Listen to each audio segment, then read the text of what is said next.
ಗುಂಡ್ಲುಪೇಟೆ ಪಟ್ಟಣದ ನಿರ್ಮಲಾ ಕಾನ್ವೆಂಟ್ ಆಂಗ್ಲ ಮಾಧ್ಯಮ ಶಾಲೆಯಲ್ಲಿ ವಿದ್ಯಾರ್ಥಿಗಳಿಗೆ ಪ್ರಜಾಪ್ರಭುತ್ವ ಹಾಗೂ ಚುನಾವಣಾ ವ್ಯವಸ್ಥೆಯ ಅರಿವು ಮೂಡಿಸುವ ಉದ್ದೇಶದಿಂದ ಶಾಲಾ ಹಂತದ ವಿದ್ಯಾರ್ಥಿ ಸಂಸತ್ ಚುನಾವಣೆಯನ್ನ ನಡೆಸಲಾಯಿತು. ಚುನಾವಣಾ ಆಯೋಗದ ಅಧ್ಯಕ್ಷರಾಗಿ ಶಾಲಾ ಮುಖ್ಯ ಶಿಕ್ಷಕಿ ಸಿಲ್ವಿಯಾ ರೀಟಾ ಲೋಬೋ ನೇತೃತ್ವ ವಹಿಸಿದ್ದು, ಸಿಸ್ಟರ್ ಕಸಸ್ ಹಾಗೂ ಶಿಕ್ಷಕರಾದ ಜ್ಯೋತಿ ಮಧು ಎಸ್ ಮತ್ತು ಮಹೇಶ್ ಅವರು ಚುನಾವಣಾ ಪ್ರಕ್ರಿಯೆಯಲ್ಲಿ ಭಾಗವಹಿಸಿದ್ದರು. ವಿದ್ಯಾರ್ಥಿಗಳು ಉತ್ಸಾಹದಿಂದ ಮತದಾನದಲ್ಲಿ ಪಾಲ್ಗೊಂಡು ಚುನಾವಣೆಯನ್ನ ಹಬ್ಬದ ಸಂಭ್ರಮದಂತೆ ಆಚರಿಸಿದರು. ಇದೇ ದಿನ ಮತ ಎಣಿಕೆ ನಡೆಸಿ ಆಯ್ಕೆಯಾದ ವಿದ್ಯಾರ್ಥಿಗಳೊಂದಿಗೆ ಶಾಲಾ ಸಂಸತ್ತನ್ನು ರಚಿಸಲಾಯಿತು. ಚುನಾವಣೆಯಲ್ಲಿ ವಿಜೇತರಾದ ವಿದ್ಯಾರ್ಥಿಗಳನ್ನು ಶಾಲಾ ಮುಖ್ಯ ಶಿಕ್ಷಕಿ ಹಾಗೂ ಶಿಕ್ಷಕರಿಂದ ಅಭಿನಂದಿಸಿ ತಮ್ಮ ಜವಾಬ್ದಾರಿಗಳನ್ನು ಪ್ರಾಮಾಣಿಕವಾಗಿ ನಿರ್ವಹಿಸುವಂತೆ ಕರೆ ನೀಡಿದರು. ಮುಖ್ಯಮಂತ್ರಿಗಳ ವಿಶೇಷ ಅನುದಾನ ಯೋಜನೆಯಡಿ ಕೆಇಬಿ ರಸ್ತೆಯಲ್ಲಿ 5 ಕೋಟಿ ವೆಚ್ಚದಲ್ಲಿ ನಡೆಯುತ್ತಿರುವ ಅಭಿವೃದ್ಧಿ ಕಾಮಗಾರಿಗಳನ್ನು ಪುರಸಭಾ ಮುಖ್ಯಾಧಿಕಾರಿಗಳಾದ ಸರವಣ ಅವರು ಮಂಗಳವಾರ ಪರಿಶೀಲಿಸಿದರು. ಈ ವೇಳೆ ಚರಂಡಿ ಡಾಂಬರೀಕರಣ, ರಸ್ತೆ, ರಾಜಕಾಲುವೆ ಹಾಗೂ ಪಾದಚಾರಿ ಮಾರ್ಗ ನಿರ್ಮಾಣ ಕಾಮಗಾರಿಗಳ ಪ್ರಗತಿಯನ್ನು ವೀಕ್ಷಿಸಿ ಅವರು ಕಾಮಗಾರಿಯಲ್ಲಿ ಗುಣಮಟ್ಟ ಕಾಪಾಡಿಕೊಂಡು ನಿಗದಿತ ಅವಧಿಯೊಳಗೆ ಪೂರ್ಣಗೊಳಿಸುವಂತೆ ಕೆಆರ್ಐಡಿಎಲ್ ಅಧಿಕಾರಿಗಳಿಗೆ ಸೂಚನೆ ನೀಡಿದರು. ಅಲ್ಲದೆ ಕಾಮಗಾರಿ ನಡೆಯುವ ವೇಳೆ ಸಾರ್ವಜನಿಕರಿಗೆ ಯಾವುದೇ ತೊಂದರೆಯಾಗದಂತೆ ಅಗತ್ಯ ಮುನ್ನೆಚ್ಚರಿಕಾ ಕ್ರಮಗಳನ್ನು ಕೈಗೊಳ್ಳುವಂತೆ ತಿಳಿಸಿದ್ದಾರೆ. ಪರಿಶೀಲನಾ ವೇಳೆ ಪುರಸಭಾ ಇಂಜಿನಿಯರ್ ಮಂಜುನಾಥ್, ಕೆಆರ್ಐಡಿಎಲ್ ಅಧಿಕಾರಿಗಳು ಹಾಗೂ ಸ್ಥಳೀಯ ಪ್ರಮುಖರು ಉಪಸ್ಥಿತರಿದ್ದರು. ಠಾಣಾ ವ್ಯಾಪ್ತಿಯಲ್ಲಿ ಅಕ್ರಮವಾಗಿ ಪಡಿತರ ಅಕ್ಕಿ ಸಾಗಣೆ ಮಾಡುತ್ತಿದ್ದ 2 ಆರೋಪಿಗಳನ್ನು ಪೊಲೀಸರು ಬಂಧಿಸಿ ಪಡಿತರ ಅಕ್ಕಿ ಹಾಗೂ ವಾಹನವನ್ನ ವಶಪಡಿಸಿಕೊಂಡಿದ್ದಾರೆ. ಜೂನ್ 22ರಂದು ಬೇಗೂರು ಪೊಲೀಸ್ ಠಾಣೆಯ ಉಪನಿರೀಕ್ಷಕರಾದ ಶ್ರೀ ನವೀನ್ ಎಚ್ಕೆ ಅವರಿಗೆ ಬಂದ ಖಚಿತ ಮಾಹಿತಿಯ ಮೇರೆಗೆ ಒರಿಯಾಲ ಗ್ರಾಮದ ಬಳಿ ಗಸ್ತು ನಡೆಸುತ್ತಿದ್ದ ವೇಳೆ ಸಿಬ್ಬಂದಿಗಳೊಂದಿಗೆ ದಾಳಿ ನಡೆಸಲಾಯಿತು. ಈ ವೇಳೆ ನಂಬರ್ ಪ್ಲೇಟ್ ಇಲ್ಲದ ಟಾಟಾ ಏಸ್ ಗೂಡ್ಸ್ ವಾಹನದಲ್ಲಿ ಅಕ್ರಮವಾಗಿ ಪಡಿತರ ಅಕ್ಕಿಯನ್ನ ಸಾಗಿಸುತ್ತಿದ್ದ ಹಲ್ಲೆರೆ ಗ್ರಾಮದ ಮೊಹಮ್ಮದ್ ಅಲಿ ಶಾ ಹಾಗೂ ಒರಿಯಾಲ ಗ್ರಾಮದ 19 ವರ್ಷದ ಅಜಿತ್ ಬಿನ್ ಶಿವಣ್ಣ ಅವರನ್ನ ಬಂಧಿಸಲಾಗಿದೆ. ದಾಳಿಯ ವೇಳೆ ವಾಹನದಲ್ಲಿದ್ದ ಸುಮಾರು 5,280 ಮೌಲ್ಯದ 3 ಕ್ವಿಂಟಾಲ್ ಪಡಿತರ ಅಕ್ಕಿ ಹಾಗೂ ವಾಹನವನ್ನ ಪೊಲೀಸರು ವಶಪಡಿಸಿಕೊಂಡಿದ್ದಾರೆ. ಈ ಸಂಬಂಧ ಪೊಲೀಸ್ ಠಾಣೆಯಲ್ಲಿ ಪ್ರಕರಣ ದಾಖಲಿಸಿದ್ದು ಆರೋಪಿಗಳ ವಿರುದ್ಧ ಮುಂದಿನ ಕಾನೂನು ಕ್ರಮ ಕೈಗೊಳ್ಳಲಾಗಿದೆ.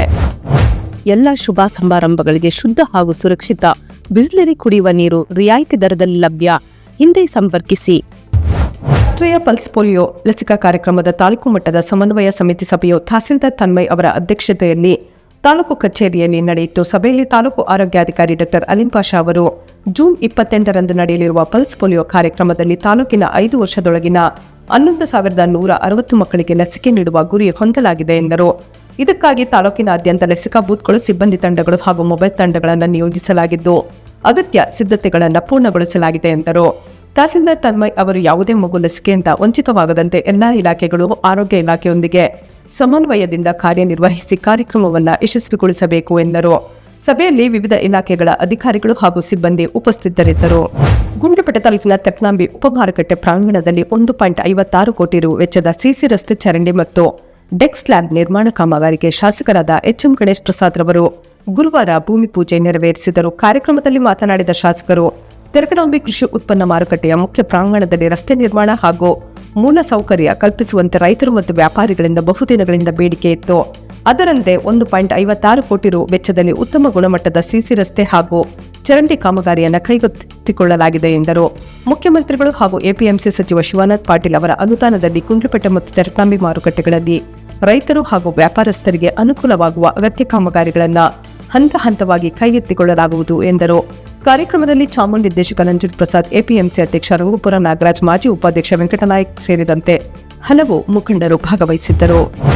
ಗುಂಡ್ಲುಪೇಟೆ ಪಟ್ಟಣದ ಕಲ್ಯಾಣಿಕೊಳದ ಸಮೀಪದ ಆಂಜನೇಯ ಸ್ವಾಮಿ ದೇವಸ್ಥಾನದ ಬಳಿ ಇರುವ ಸಾರ್ವಜನಿಕ ನೀರಿನ ನಲ್ಲಿಗಳಲ್ಲಿ ನೀರು ಸೋರಿಕೆಯಾಗುತ್ತಿರುವ ಹಿನ್ನೆಲೆಯಲ್ಲಿ ಸ್ಥಳಕ್ಕೆ ಭೇಟಿ ನೀಡಿದ ಕಸ್ತೂರಿ ಕರ್ನಾಟಕ ನ್ಯಾಯಪರ ವೇದಿಕೆಯ ಪದಾಧಿಕಾರಿಗಳು ಪುರಸಭಾ ಮುಖ್ಯಾಧಿಕಾರಿ ಸರವಣ ಅವರ ಗಮನಕ್ಕೆ ತಂದರು.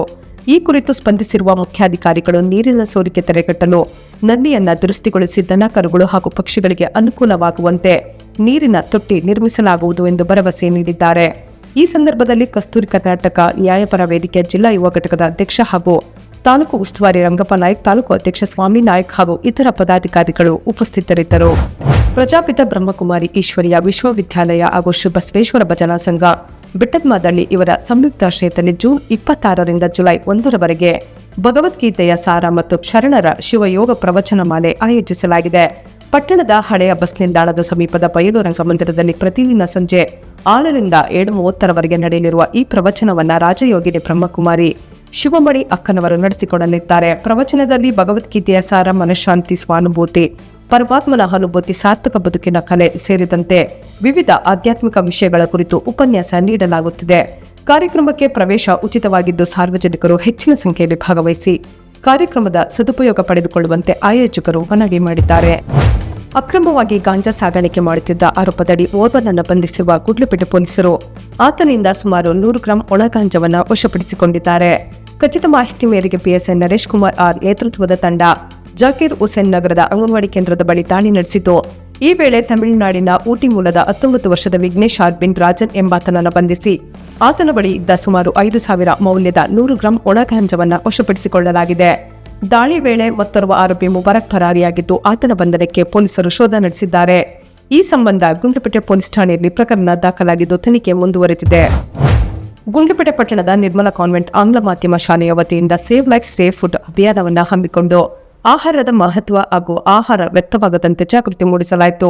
ಪಟ್ಟಣದ ಬಸವ ಭವನ ಕಲ್ಯಾಣ ಮಂಟಪದಲ್ಲಿ ನಡೆದ ಜಾಗೃತಿ ಕಾರ್ಯಕ್ರಮದಲ್ಲಿ ಸಾರ್ವಜನಿಕರಿಗೆ ಆಹಾರದ ಮಹತ್ವ, ಮಿತ ಬಳಕೆ ಹಾಗೂ ಆಹಾರ ನಿರ್ವಹಣೆಯ ಕುರಿತು ವಿದ್ಯಾರ್ಥಿಗಳಿಗೆ ಮಾಹಿತಿ ನೀಡಲಾಯಿತು. ಅಭಿಯಾನಕ್ಕೆ ಸಾರ್ವಜನಿಕರಿಂದ ಉತ್ತಮ ಸ್ಪಂದನೆ ದೊರೆತಿದ್ದು ಆಹಾರವನ್ನು ವ್ಯರ್ಥ ಮಾಡದಂತೆ ಪ್ರತಿಜ್ಞೆ ಸ್ವೀಕರಿಸಿದರು. ಈ ಸಂದರ್ಭದಲ್ಲಿ ಶಾಲಾ ಮುಖ್ಯ ಶಿಕ್ಷಕಿ ಸಿಲ್ವಿಯಾ ರೀತಲೋಬೋ, ಶಿಕ್ಷಕರಾದ ಮಧು ಎಸ್ ಕವಿತಾ ಹಾಗೂ ವಿದ್ಯಾರ್ಥಿಗಳು ಉಪಸ್ಥಿತರಿದ್ದರು. ಸೊ ಫ್ರೆಂಡ್ಸ್, ಇದಾಗಿತ್ತು ಇವತ್ತಿನ ನ್ಯೂಸ್. ನಿಮಗೆ ಈ ಹೊಸ ಪ್ರಯತ್ನ ಇಷ್ಟವಾದಲ್ಲಿ ಕೂಡಲೇ ನಮ್ಮ ಚಾನೆಲ್ ಅನ್ನು ಲೈಕ್ ಮಾಡಿ, ಶೇರ್ ಮಾಡಿ, ಸಬ್ಸ್ಕ್ರೈಬ್ ಮಾಡಿ.